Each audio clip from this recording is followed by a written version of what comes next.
ब्रह्मा, विष्णु, महेश। जय श्री राम दोस्तों।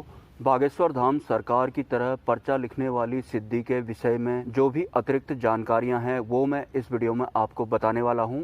तो अगर आप भी बागेश्वर धाम सरकार या फिर पांडवकर सरकार की तरह किसी भी इंसान के मन की बात एक पर्चे पे लिखने वाली सिद्धि प्राप्त करना चाहते हैं, तो इससे पहले भी मैंने पर्चा लिखने वाली सिद्धि के विषय में 3 सटीक वीडियो बनाए हैं। उन वीडियोस का लिंक मैं आपको इस वीडियो के डिस्क्रिप्शन में दे दूंगा। अगर आप ये वाला वीडियो देख रहे हैं तो आपको पिछले 3 वीडियो भी देखने हैं, तभी आपको पर्चा लिखने वाली सिद्धि के विषय में संपूर्ण जानकारी मिल पाएगी। तो अब आगे चलते हैं। सरल भाषा में अगर बात करूं तो अगर किसी इंसान को किसी भी दूसरे इंसान के बारे में जानना हो तो उसे सूक्ष्म संसार की शक्तियों से कनेक्शन बनाना पड़ता है। मतलब सूक्ष्म संसार में आपको एंट्री करनी पड़ेगी, और सूक्ष्म संसार में एंट्री करने के लिए आप किसी भी उच्च कोटि के देवी देवता जैसे कि हनुमान जी, माँ पराशक्ति, भगवान शिव, भगवान गणेश इत्यादि, उसके बाद इन उच्च कोटि के देवी देवताओं का या तो आपको कम से कम 10 करोड़ बार नाम जप करना है, या फिर इनके किसी एक मंत्र का कम से कम 10 करोड़ बार जप करना है। इन उच्च स्तरीय देवी देवताओं के 10 करोड़ नाम जप से पहले या फिर 10 करोड़ बार मंत्र जप से पहले ही आपको सूक्ष्म संसार के अनुभव होना शुरू हो जाते हैं। मतलब आपको सूक्ष्म संसार की शक्तियां पहले तो स्वप्न में या ध्यान में दिखाई पड़ने लगती हैं, और धीरे धीरे सूक्ष्म संसार की वो शक्तियां जो अभी तक आपको सिर्फ सपने में दिखाई पड़ रही थी वो आपको खुली आंखों से भी दिखाई पड़ने लगती हैं। लेकिन मंत्र जप से पहले जब आप इनमें से किसी एक उच्च कोटि के देवी देवता का चुनाव करते हैं और उनका एक कोई पर्टिकुलर मंत्र जप करते हैं, मंत्र जप की शुरुआत या फिर नाम जप की शुरुआत आपको एक पर्टिकुलर संकल्प के साथ करना है। जिस भी उच्च स्तरीय देवी देवता की साधना आप करने जा रहे हैं, आपको उन शक्तियों के सिद्धपीठ मंदिर में जाकर मन ही मन में ये संकल्प लेना है कि हे ईश्वर, आपकी बनाई इस दुनिया में मैं एक छोटा मोटा प्राणी हूँ, और पर्चा लिखने वाली सिद्धि प्राप्त करने हेतु, समाज कल्याण करने हेतु मैं आपके मंत्र का 10 करोड़ बार जप करने का संकल्प लेता हूँ। मैं साधना में बिल्कुल नया हूँ और मेरा कोई भौतिक गुरु भी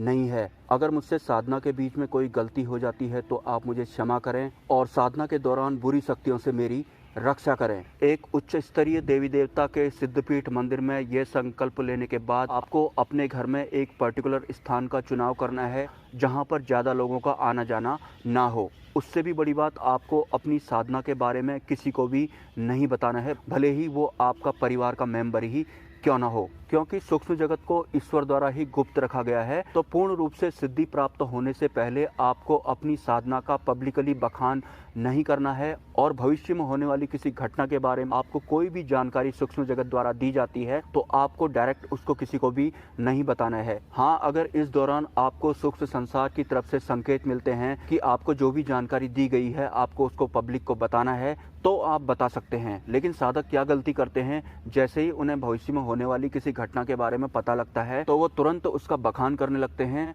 एक तरह से वो अपने अहम को बढ़ा रहे होते हैं। तो संकल्प लेने के दिन से ही सूक्ष्म जगत की शक्तियां आप पर नजर रखना शुरू कर देती हैं। सूक्ष्म जगत की शक्तियों ने आपको ये संकेत नहीं दिया कि जो भी जानकारी आपको सूक्ष्म शक्तियों द्वारा दी गई है आपको पब्लिक को बताना है, और आपने पब्लिक को बताना शुरू कर दिया तो आप पहली परीक्षा में फेल हो जाते हैं, क्योंकि आप सूक्ष्म संसार द्वारा बताए गए एक छोटे से अनुभव को गुप्त नहीं रख पाए, जबकि उस परम तत्व परमात्मा ने पहले से ही सूक्ष्म जगत को गुप्त रखा हुआ है। दूसरा, साधना के दौरान आपको कई तरह की भयानक परिस्थितियों से होकर गुजरना पड़ता है, तो आपको बिल्कुल भी नहीं डरना होता है। एक्चुअल में सूक्ष्म जगत की शक्तियां एक साधक के तौर पर आपको परिपक्व बना रही होती हैं, मतलब आपको भयमुक्त भी कर रही होती हैं। तो अगर आपको भूत प्रेत या फिर इस ब्रह्मांड के सबसे ज़्यादा भयभीत करने वाले दृश्यों को दिखाया जा रहा है तो भी आपको भयभीत नहीं होना है, आपको अपनी साधना में बने रहना है। जबकि साधना के दौरान भयभीत करने वाले दृश्यों को देखकर साधक अपनी जगह छोड़कर ही भाग जाते हैं। साधना के पहले दिन से और साधना के आखिरी दिन तक,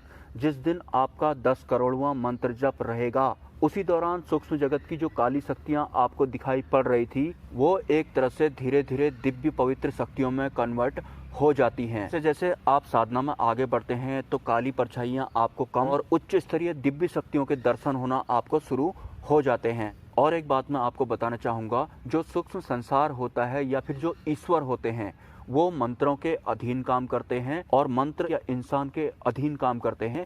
अगर कोई इंसान नॉन स्टॉप किसी उच्च स्तरीय दिव्य शक्ति का मंत्र जप कर रहा है तो सूक्ष्म संसार की शक्तियों को आना ही पड़ता है। मतलब जैसे आप हनुमान जी के किसी एक मंत्र को 5 करोड़ बार जप कर चुके हैं तो हनुमान जी के अंडर में जितनी भी शक्तियां हैं सबसे पहले तो वो आपके आसपास खड़ी हो जाएंगी। या फिर माँ पराशक्ति का आप कोई मंत्र जप कर रहे हैं तो माता पराशक्ति की टीम में जितने भी दिव्य शक्तियां हैं जैसे कि यक्ष, गंधर्व, कुबेर, नाग, यक्षिणी, अप्सरा इत्यादि वो भी आपके स्थान पर विचरण करने लगती हैं। तो भ्रम की स्थिति में आपको नहीं पड़ना है क्योंकि शुरुआत में साधक पहचान ही नहीं पाता है कि ये दिव्य शक्ति है कौन सी। इस साधना में आपके 10 करोड़ मंत्र जप से भी ज्यादा जरूरी अगर कोई चीज है तो वो है आपका आपके ईश्वर के प्रति विश्वास। आपका विश्वास अटल होना चाहिए तो आप इस साधना में भ्रम से भी निकल जाएंगे और भय से भी निकल जाएंगे। आगे की जानकारी के लिए मैं इस वीडियो का एक और पार्ट बनाने वाला हूँ। सो गाइज मिलते हैं नेक्स्ट वीडियो में। जय माँ पराशक्ति। ब्रह्मा, विष्णु, महेश।